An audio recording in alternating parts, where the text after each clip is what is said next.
মার্কিন president Donald Trump নাকি এক জরুরি বৈঠকের সময় পারমাণবিক অস্ত্র ব্যবহারের সংকেত চাইছিলেন, আর ঠিক সেই সময় একজন শীর্ষ মার্কিন জেনারেল উঠে দাঁড়িয়ে তাকে থামিয়ে দেন। কিন্তু প্রশ্ন হচ্ছে, আসলেই কি এমন কিছু ঘটেছিল? আর যদি ঘটেই থাকে, তাহলে কতটা ভয়ঙ্কর ছিল সেই পরিস্থিতি? আন্তর্জাতিক কিছু গণমাধ্যমে প্রকাশিত প্রতিবেদনে বলা হয়েছে, সাবেক CIA কর্মকর্তা ল্যারি জনসনের একটি বক্তব্য থেকে এই পুরো বিষয়টি সামনে আসে। তার দাবি অনুযায়ী গত 18 এপ্রিল হোয়াইট হাউসে একটি জরুরি বৈঠক অনুষ্ঠিত হয়। সেই বৈঠকে যুক্তরাষ্ট্র ও ইরানকে ঘিরে চলমান উত্তেজনা নিয়ে আলোচনা হচ্ছিল। বৈঠকের পরিবেশ নাকি ধীরে ধীরে বেশ উত্তপ্ত হয়ে ওঠে, আর সেই সময়ই পারমাণবিক সংকেত ব্যবহারের প্রসঙ্গ উঠে আসে বলে তিনি দাবি করেন। এখানেই শুরু হয় আসল বিতর্ক, কারণ পারমাণবিক সংকেত বলতে এমন একটি বিশেষ গোপন কোড বোঝায় যেটা ব্যবহার করে যুক্তরাষ্ট্রের প্রেসিডেন্ট দেশের সশস্ত্র বাহিনীকে চূড়ান্ত সামরিক নির্দেশ দিতে পারেন। ল্যারি জনসনের দাবি অনুযায়ী সেই বৈঠকের এক পর্যায়ে প্রেসিডেন্ট ট্রাম্প নাকি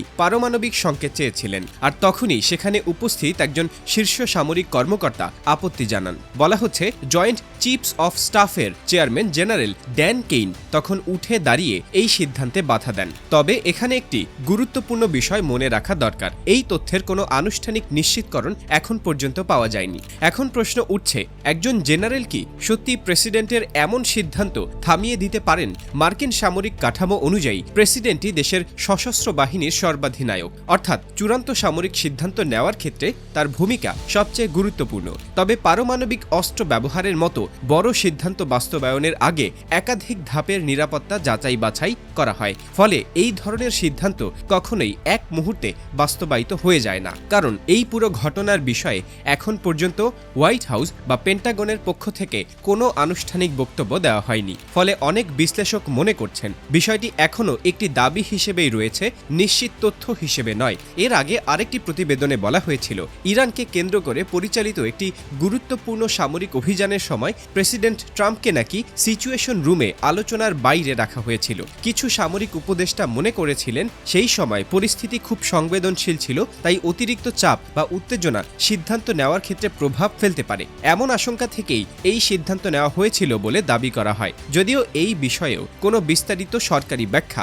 প্রকাশ করা হয়নি। এদিকে চলতি মাসের শুরুতে আরেকটি খবর সামনে আসে, সেখানে বলা হয় ইরানের সঙ্গে উত্তেজনার সময় একটি মার্কিন বিমান ভূপাতিত হওয়ার ঘটনার পর প্রেসিডেন্ট ট্রাম্প নাকি কর্মকর্তাদের ওপর বেশ ক্ষুব্ধ হয়েছিলেন। সেই ঘটনার পর থেকেই হোয়াইট হাউসের ভেতরের পরিস্থিতি নিয়ে নানা ধরনের আলোচনা শুরু হয়। এখন অনেকেই প্রশ্ন করছেন, এই ঘটনাগুলোর সঙ্গে কি পারমাণবিক সংকেত ব্যবহারের দাবির কোনো সম্পর্ক আছে? বিশেষজ্ঞরা বলছেন, যুক্তরাষ্ট্র ও ইরানকে ঘিরে চলমান উত্তেজনার কারণে এই ধরনের খবর বেশি গুরুত্ব পাচ্ছে, কারণ গত কয়েক মাস ধরে মধ্যপ্রাচ্যের পরিস্থিতি বেশ অস্থির হয়ে রয়েছে।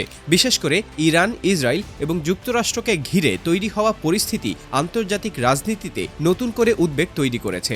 এই উত্তেজনার প্রভাব শুধু রাজনীতিতেই নয়, বিশ্ব অর্থনীতিতেও দেখা যাচ্ছে। বিশেষ করে হরমুজ প্রণালীকে কেন্দ্র করে তৈরি হওয়া অনিশ্চয়তার কারণে বিশ্ববাজারে তেলের সরবরাহ নিয়ে উদ্বেগ তৈরি হয়েছে, কারণ বিশ্বের একটি বড় অংশের জ্বালানি এই পথ দিয়েই পরিবহন করা হয়। ফলে এই অঞ্চলে উত্তেজনা বাড়লে তার প্রভাব সরাসরি বিশ্ববাজারে পড়ে। তবে এর মধ্যেই কিছু সময়ের জন্য সাময়িক যুদ্ধবিরতির খবর সামনে আসে, যা পরিস্থিতিকে কিছুটা স্বাভাবিক করে। কিন্তু নতুন করে পারমাণবিক সংকেত ব্যবহারের এই দাবি সামনে আসার পর আবারও আলোচনা শুরু হয়েছে। বিশ্ব কি সত্যি বড় কোনো সংঘাতের দিকে এগিয়ে যাচ্ছিল?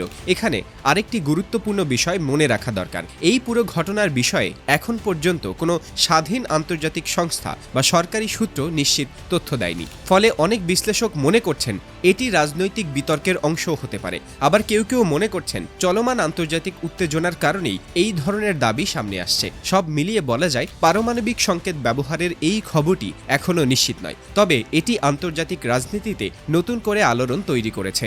ভবিষ্যতে এই বিষয়ে নতুন কোনো তথ্য সামনে আসে কিনা সেটি এখন দেখার বিষয়। তবে একটি বিষয় নিশ্চিত, এই ধরনের খবর সামনে এলেই পুরো বিশ্বের মানুষের মধ্যে উদ্বেগ তৈরি হওয়াটা খুবই স্বাভাবিক।